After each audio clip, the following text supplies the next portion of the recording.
Trey. Tune into the NBA Awards presented by Kia to see who will win MVP and Rookie of the Year. Monday, June 24th, 9 o'clock Eastern on TNT. Let's hear from Steve Kerr moments ago on Steph Curry. Steph's finger, did it look bad there? And did you maybe notice that he was having a little trouble dribbling with his left hand? Do you have any concerns moving forward with that? It looked bad when he came off the floor. I mean, I looked at the finger and I was just hoping it was just a dislocation and not a break. And fortunately, that's what it turned out to be. As far as, whether it bothered him, you can ask him that. I thought he did some great things for us and fueled us, and may not have shot the three that well, but played a great game for us. Second row, left-hand side here. Hey, Steve, Mark Medina, Bay Area News Group. In light of what was happening in Game 1 about the conversation with the officiating, what do you think how the guys handled all those things tonight? I didn't even notice the officiating. I don't think anybody did, and I think that's the best compliment you can give them. They did a great job, and this game was just about basketball. I love that. Under Steve Kerr. Love that. Under Steve Kerr, when they're up 2-0, Warriors are 11-1. So wow. You were talking about you've dislocated a finger before? Yeah. And the first time it happens, I've done it probably 5 times, but the first time it happened, you think it's the end of the world. Because it's going the wrong way. Yeah, and then they just snatch it, and you're like, and it's just sore. I mean, but it's no big deal. How many days afterward do you feel normal? Probably like 48 hours? Well, it's more like, because they got you squeezing the tennis ball. I mean, but it's just a little sore. It's no big deal. You think he'll be playing with it wrapped like he had it tonight in the third game? Yeah, because it just makes it more stable and keeps it in place. So, but it's no big deal, especially because it's not on his shooting hand. Yeah. And we move on. In the words of the Bucks' Eric Bledsoe, the film don't lie.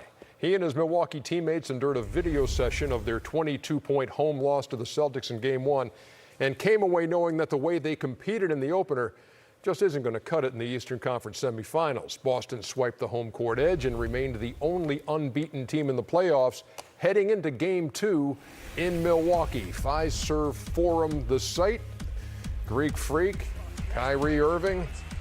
Boston trying to stay unbeaten and take a 2-0 lead, which would put Milwaukee in a huge hole. Chris Middleton knocks down the 3. They erase an early Boston 7-point lead. These are the Bucks we saw all year right here. Terry Rozier. Look at that. Come on, don't foul. Yeah. And then Gordon Hayward all by his lonesome for 3. Yeah, at the early going, the Milwaukee Bucks were still in a funk, and then this started to happen. Oh. Yeah, and we talked about the Bucks' half-court offense, and that's something that they're going to really have to address as the series progresses. No question. And possibly if they ever move to the Eastern Conference Final, and they'd have to address that for sure. You see the 2 threes by Middleton there. Milwaukee has the lead, but then Kyrie Irving for 3. He was just 2 out of 12 in the first half for 5 points. Al Horford for 3. Yeah, he's playing great. He is playing great this series. Giannis with a spin. That's a lot of work right there. A lot of work. They close out the first half 13-4, and Middleton had 20 in the first half, and that's too easy. Actually, that was a perfect possession. That wall it up. Oh, Bruce Pearl. Yeah. Shout out to Where's he coach? Auburn University. How was he at the game? Y'all got Auburn playing in the NBA? That's a good question. No, you ain't. Of course not. Well, listen, hey. How about that by Jaylen Brown? He deserves some vacation. I mean, got my school to the Final Four. You gonna go to Milwaukee on vacation? That's a good. Middleton again. Good point, Bruce. For 3. Hey, the game was 74-71 Milwaukee, and then the Bucks go wild. Yes. 24-2 run to end the third, and 28-2 as it bridges the fourth quarter. He started hitting that boy. Woo. Well, I like to see him get closer to the basket. Oh, he did that too. But this is a guy here who really stepped up. Yeah, that's the difference. No doubt. I mean, I told you, he's the key to me this series. He is the key, Chuck. I believe it. Yeah, thank you, Eric Kennedy. Yeah, he's got to be what Klay Thompson is for Golden State. He's got to. And what Kevin Love used to be for Cleveland. He's got to win his matchup. He's got to win that matchup. But the main thing he got to do is force the tempo. You talk about that all the time. First loss of the postseason for the Celtics as they fall 123 to 102. And Giannis had 29 and 10. And Brad Stevens was talking about the Greek Freak after the game. Went downhill. That's what he does. I mean, he hits a couple of threes again. What is he, 5 for 8 or 9 on the series, I think, shooting threes. But at the end of the day, what he does is he goes downhill. We could guard him the exact same way for 7 straight games, and, you know, he's not going to go 7 for 21 very often. He's an MVP, right? So, like, ultimately, guys like that are going to score some, but we got to do a better job than everybody else. He's at his best when he's playing aggressive, getting downhill, getting to the paint, putting pressure on the defense. And in order for us to loosen up for that, we have to be willing to take and make. It works hand in hand. We both have to be aggressive. We both have to, you know, try to score and to help things out for him. Kyrie, this is the first time you're in the playoffs as a lone all-star on your team. Especially after a game like this, what is the extra burden there, and how do you intend to deal with it? There's no extra burden. You know, this is what I signed up for. This is what Boston traded for me for. So, you know, this is what you live for. So, you know, basketball is fun when it comes like this, when you have to respond. And you know, this is the type of basketball you want to be playing at this time of year. That run that the Bucks put on the Celtics, the last 7:06 of the third quarter, just one field goal for Boston. That was an Aaron Baines tip-in, and they went 24-2 on them, and then 28-2 into the fourth quarter. So, Shaq, you look at Game 3. I mean, it's going to tell us a lot when you get to Boston in a 1-1 series when the Bucks have lost by 22 and they've won by 21. I don't know what to make of this at this point. Boston still has home court advantage, so they're still a little bit confident. They really didn't shoot the ball well, as the stat just showed. So they just have to do what they did in Game 1. You know, we know Giannis is going to come downhill. If he's not going to draw and kick, everybody has to come, make him kick it out to the guys, and you know you have a chance. But, you know, Kyrie played terrible. Usually when he has a terrible game, he responds back in a positive way. So I think Boston will get this next game. Ernie, 4 for 18 for Kyrie. And Ernie, I'm going to disagree with Brad Stevens and everybody else, because Giannis was only 7 for 16. If you go back, he was somewhat similar in Game 1. But, yeah, slow start, 0 for 3 in the first quarter. But I'm saying, I think they'll take 7 for 16 every game. Sure. But the key is how, and we knew this coming in, can Middleton and Bledsoe hold up their end of the bargain? They need 20 points from every guy. They need 30 from Giannis.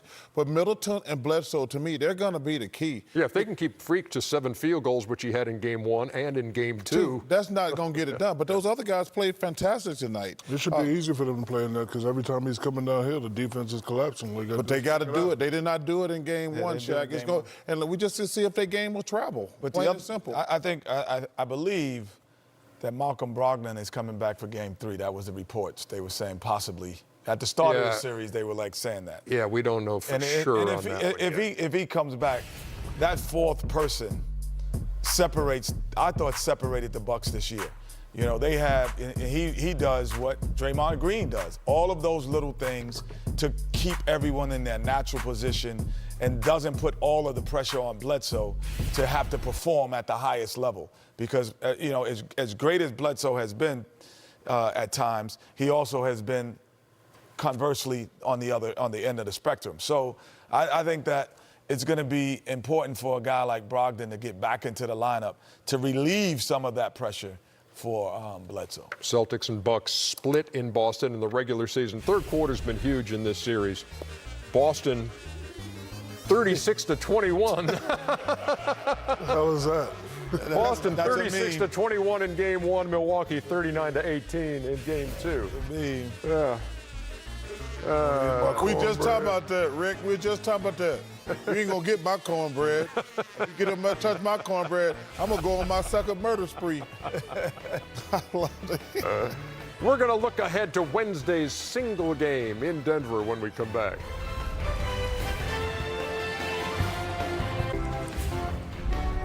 Milwaukee Bucks at home and trying to even up the series after dropping the opener by 22, and Chris Middleton has got 20 in the first half at 16 in the opener.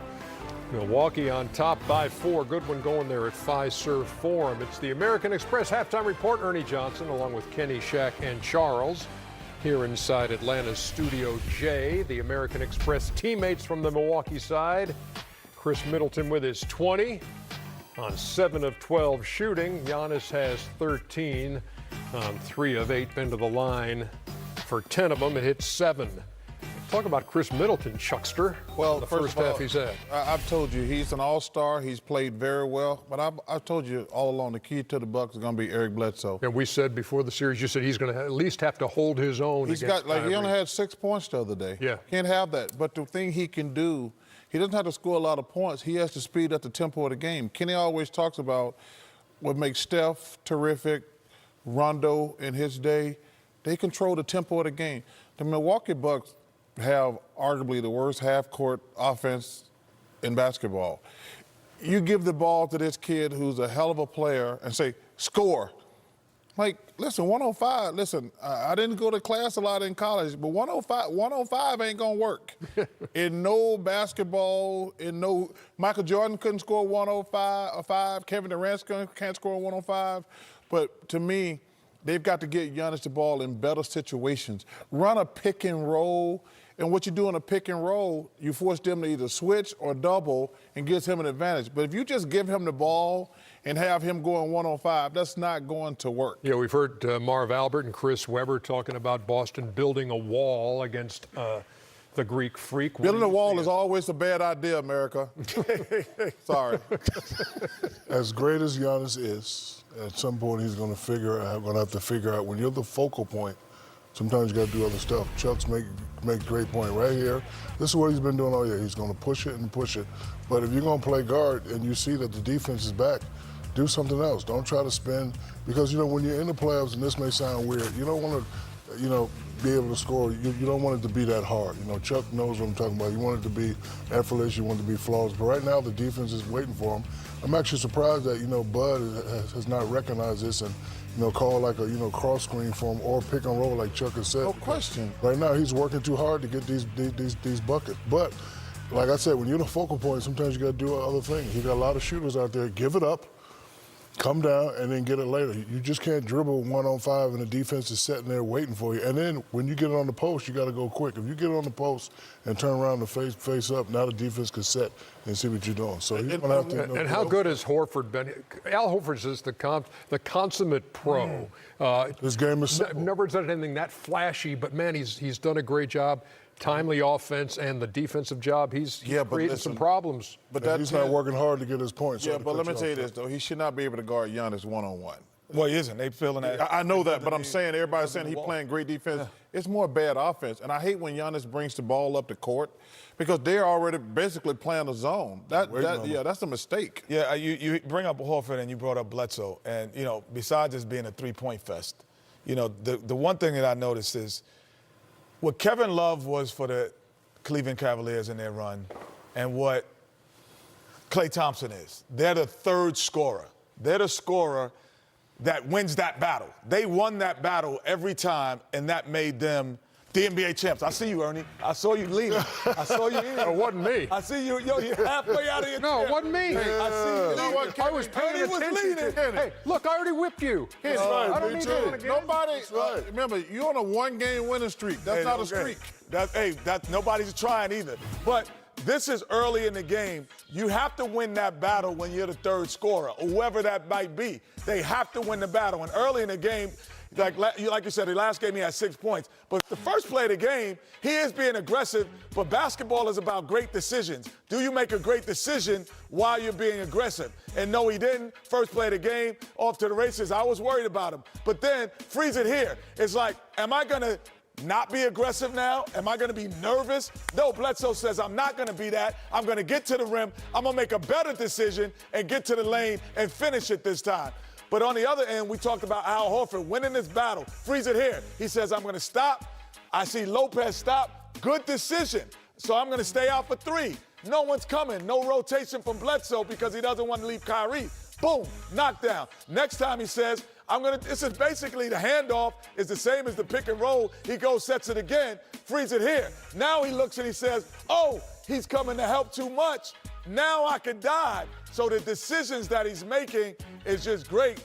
And now whoever wins that battle is going to win this game. Third scorer, that's going to be the guy who wins it all. Those are some white pants, man. Well, these are those things are glowing out there. They actually man. excel in person. Next to the wall. They excel in person. A coach's job is to put you in position to be successful. They're not doing that with Giannis. They're putting him in a position to try to have to go, like he's working so hard, and they've got to do. That's never a good thing. It's never a good thing. 59-55 is the Milwaukee lead.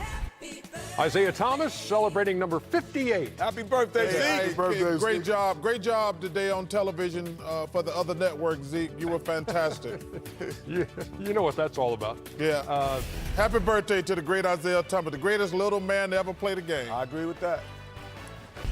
I think he plays inside the game, plays within the rules of the game. He may bump guys off going to the rim, but everybody does that, you know. So I wouldn't say that he's found a way to, you know, just kind of play the game within or cheat the rules. I wouldn't say that. I just think that, you know, he has a style of play, and it might not be what everybody might like to see, but it's been effective, and I don't think he's been cheating the game at all. Kevin Durant on James Harden. Those guys center stage as the Rockets and Golden State play Game 2 later tonight on TNT. It's going to be the most scrutinized game in the NBA in a long time from an official standpoint. No doubt. I can't wait to watch the game, to be honest with you, because there's a lot of pressure on the officials. I don't think so, honestly. I think the officials Just got to call it both ways. They've been in NBA finals. They've had games where they've had bad games and been able to bounce back. Well, you can't have two bad games. But I don't think they're pressurized to think that these NBA Well, officials first of all, will not be up to the task. Well, Yeah, well, they bad. It has nothing to do with being up to the task. Yeah. You have to factor in the animosity between Scott Foster and Chris Paul and James Harden. You have to factor that in. Those guys killed him and got fined this season, and he said, we do not like him and he hate us. The only thing we want as players is consistency. I don't care who's calling the game. If I'm under his legs and you call a foul, when he's under my legs, call the same foul. Yeah, but they didn't That's do all it, we Shaq. want. There are going to be a lot of eyes on that play the first time it happens all we in want. this game later tonight on TNT. Pressure self-induced.